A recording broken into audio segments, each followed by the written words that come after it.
funds. I've had Central Fund of Canada since '99.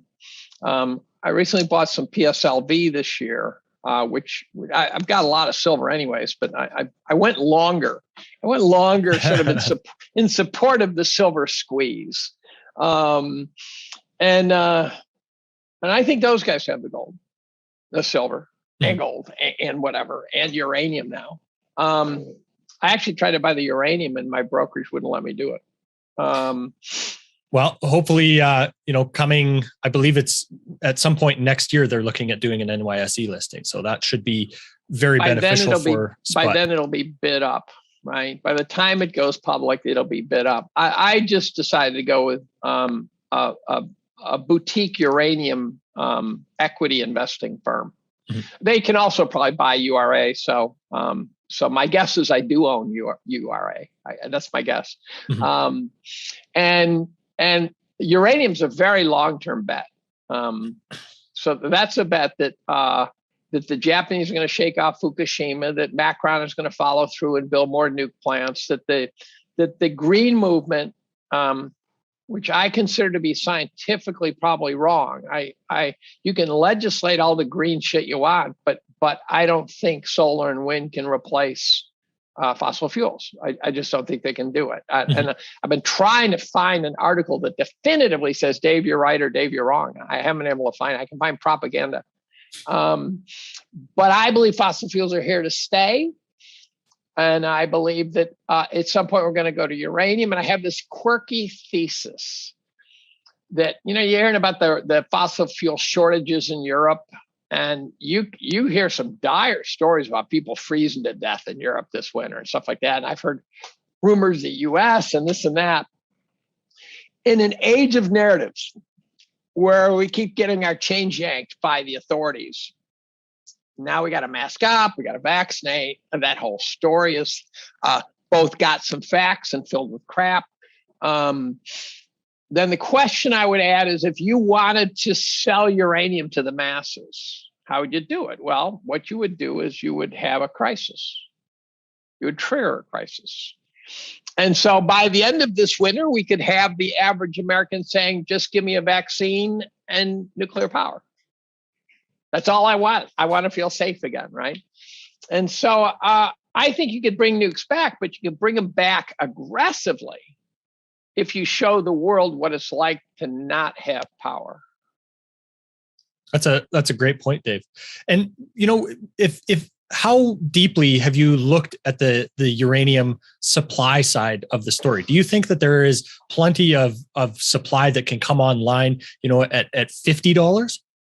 I haven't. I'm using what's called borrowed knowledge. We all live on borrowed knowledge. Borrowed knowledge is not knowledge you borrow from someone else. Chauffeur knowledge, right? Yeah. Have you heard that analogy? I've not heard that analogy, but I bet it's the same. And at some point, if you read enough sources, it starts becoming real knowledge, I think. But it certainly is borrowed. And so my best source is some guy like Rick Rule telling me things, right? And so I don't have the bandwidth to start digging into uranium supplies. At one point, I thought, that the rare earth metal shortage was an issue. Mm-hmm. And I found myself sitting in a town in Germany having dinner with the mayor of the town and the CEO of Chemetall, which is a mining company.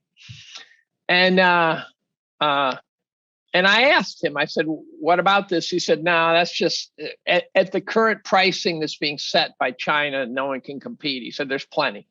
He said, just not at these prices. Now, here's where it gets interesting. By the time the prices go up and you realize, oh, now it's priced to be mined elsewhere, you're 10 years away from having a mine. Mm-hmm. And so it's not like you just open a mine the way you open a convenience store where the traffic is now running high, right? It's not that easy. And so I'm investing in companies like Rio Tinto and things like that. I think pre-existing mining operations look like a pretty good bet to me right now, even though if the market gets clobbered the way I think it's going to be, I'm going to get hurt too. So mm-hmm. I have a lot of cash, a lot of gold, a lot of silver. So what makes what makes you so bullish on silver, Dave? Is it just the leverage to gold that No. I talked to a guy from, wait a minute, who was it? I think I was at a meeting, and I think it was a guy who was working with Sprott, and he was bearish on silver. And I'm thinking, you should keep that to yourself, given who you work for. And he was saying silver's losing its monetary metal status, so now it's just a commodity. Unlike gold, silver does not get recycled. You can't. It's in every electronic device. If we really are heading into the digital future, silver is going to follow it. And so supposedly we're in deficit supply and that we're consuming reserves. And then you got Eric Sprott out there sucking it into PSLV. Here's a bearish scenario. What if, and I don't know how this would be triggered, what if all of a sudden Eric Sprott said, okay, I'm done, and liquidates PSLV and all that silver hits the market? Holy moly, right? So you'd hope that the idea is that PSLV is a one directional bet, that once it's in there, Central Fund of Canada, it's been locked in there since 1964. So Eric's taking it off the market. What if there's a route back to the market? There could be a real bloodbath for the silver team. Mm-hmm. So I worry about that. Why am I bullish on silver? Because you can't. It's a non-recyclable metal. Even when we were doing photography, it was so recycled from the photography because it always came in exactly the same form. So when you developed the photograph, the rinsings had the silver in it. You put them in a drum and you shipped them back, and it was like a 99% recovery. So it wasn't even a consumer of silver. Photography was barely a consumer of silver. But now it's the digital world. Sucks up huge amounts of silver. Solar panels sucking up huge amounts, although sucking up less because they're getting better at using the silver more sparingly. And so it just seems like a good bet, right? It just seems like I like the story. We all love narratives. I like the story. I did Wall Street Silver podcasts, a couple of them. I said, something happened to your silver squeeze there, dudes. I got the feeling maybe there was a price suppression in that one. So imagine that you've got the Reddit team going nuts. They go, we're going to put the wood to silver. You could imagine powerful forces on Wall Street saying, we can't give them the win. So almost to the day the silver squeeze started, silver started getting pounded. Mm-hmm. And that seemed almost, maybe it's buy the rumor, sell the news, but it seemed too coincidental to me. So I got this feeling maybe they're saying, we got to show these guys who controls price. That's a great point. And it also shows kind of the place in which you take it out of the market also matters, right? Right. But there's only so much silver, right, coming out into the market, and there's very few silver plays. So to the extent that silver goes into deficit and that you're getting it from mining other things, then the flow rate into the market is dictated by the mining of other things like copper and stuff like that. And that even the pure plays like Pan American Silver are supposedly at this point a gold mining operation, right? And so silver, it could be very hard to say we're going to ramp up silver because you go, okay, what are we going to do with all the damn copper then, right? So silver could go into serious price squeeze. Now that would be fun.